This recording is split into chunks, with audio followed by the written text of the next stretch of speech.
So I have a bunch of brown plastic shopping bags already folded flat and stacked. And the first step is to now cut them. And I use 3 or 4 at one time. So I try to line them up as best as I can. And in order to do, and I fold them over once and twice. These are all Harry's Teeter bags, local grocery store here in North Carolina. I have a good pair of scissors. They're really strong, and I recommend that you invest into a good pair of scissors if you want to double up like this and cut several at once. So I cut the end off, and this we can't use. I'll discard that and recycle it.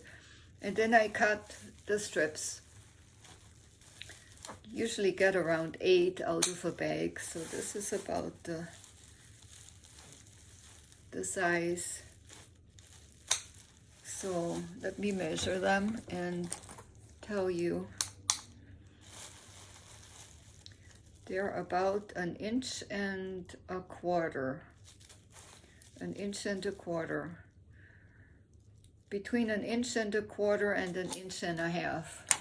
I don't go bigger than that, but I eyeball it. And it's okay if some are a little bit wider or smaller. It all works out in the end, but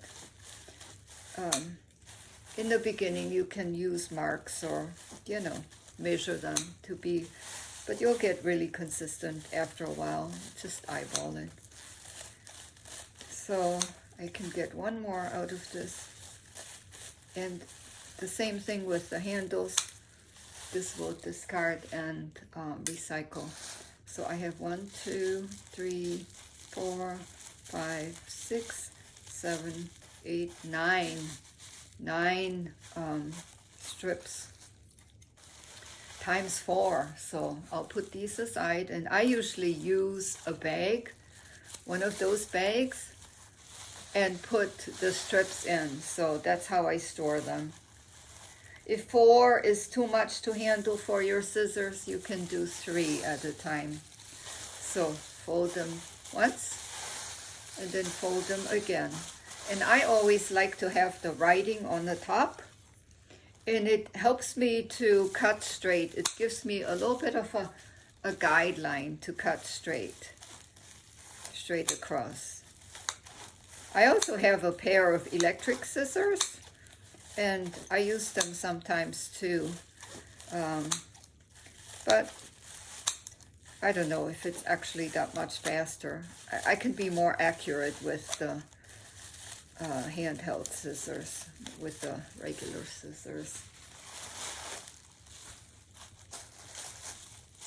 1, 2, 3, 4.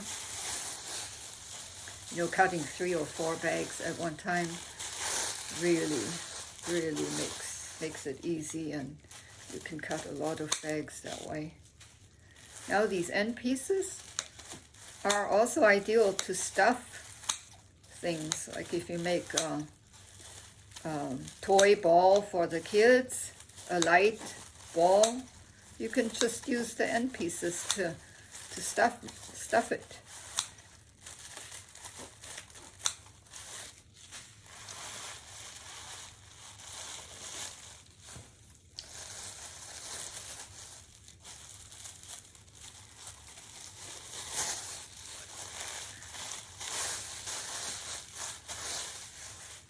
If you don't get enough bags from your own shopping trips, just ask your friends.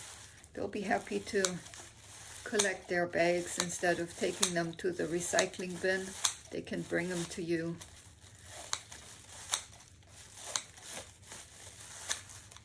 I never lacked in getting bags. It's a free resource, and we're getting a lot of bags out of landfills and oceans. So I feel like we're doing something really good for the earth and using these bags. Okay, I'm going to come to the end of my stack here. 4 and then 4. Yeah, 3 or 4 are left. So that's good.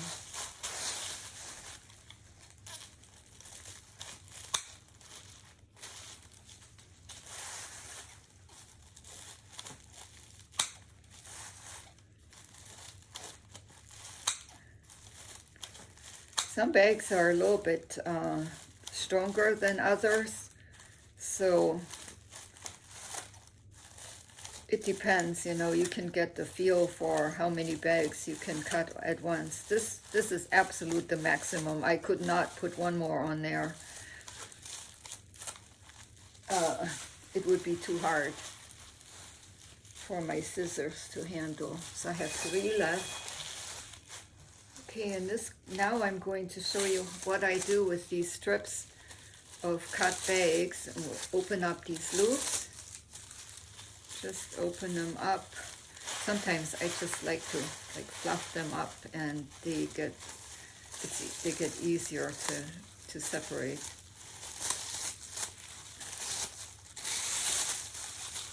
And I'll have about let's see, 2, 3, 4, 5, 6, 7, 8, 9. This doesn't have to be exact, but 8, 9 or so in my hand. And now this, I'm showing you something here that I have not seen anyone else do. And this is a technique I discovered. I call this conditioning. I just swipe these strands of Plarn loops through my hands, and they become nice and firm and much, much easier to handle this way.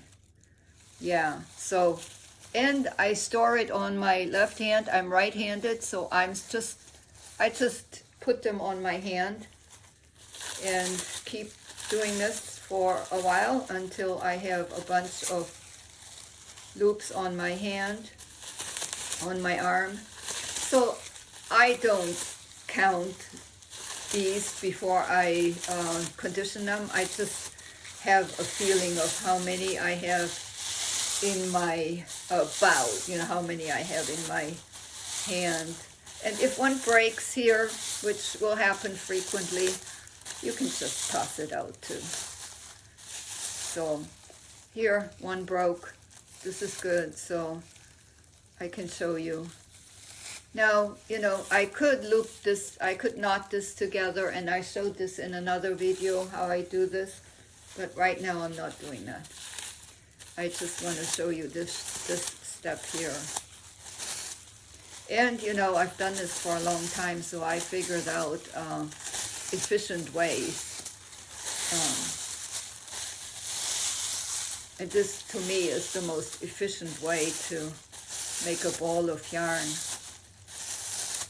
So again, this gets stored on my hand, on my arm.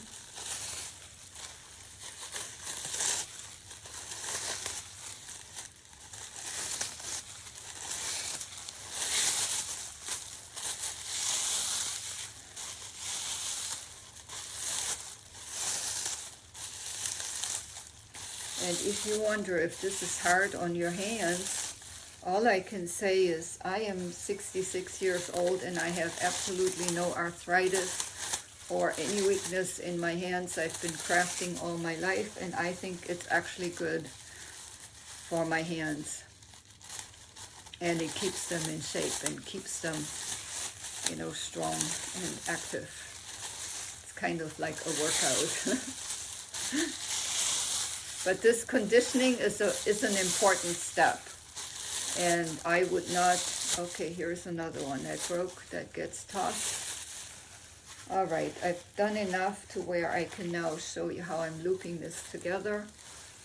So my first 2 loops, I overlap them, and go under the first one and pull. So make a really nice tight knot. And I start rolling it up immediately, and then grab from my stack on my arm the loop that's on front and just pull it through. Okay, I'm gonna do this really slow, and you can also slow down the video if you want to see it in slow motion.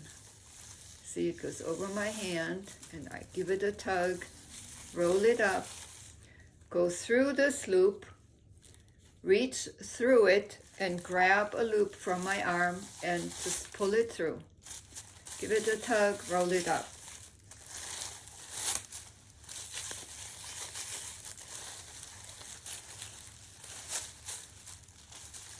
Sometimes they need a little, coaxing.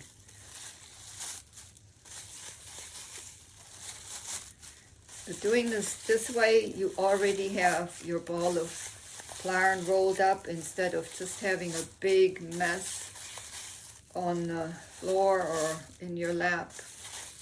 This is just so convenient, and it's really easy, and it goes fast.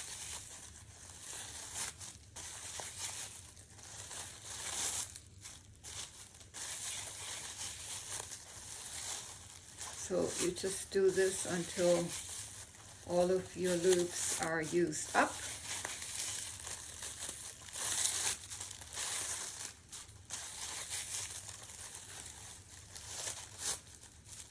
And again, I want to show what happens if a loop breaks after you looped it, after you knotted it together.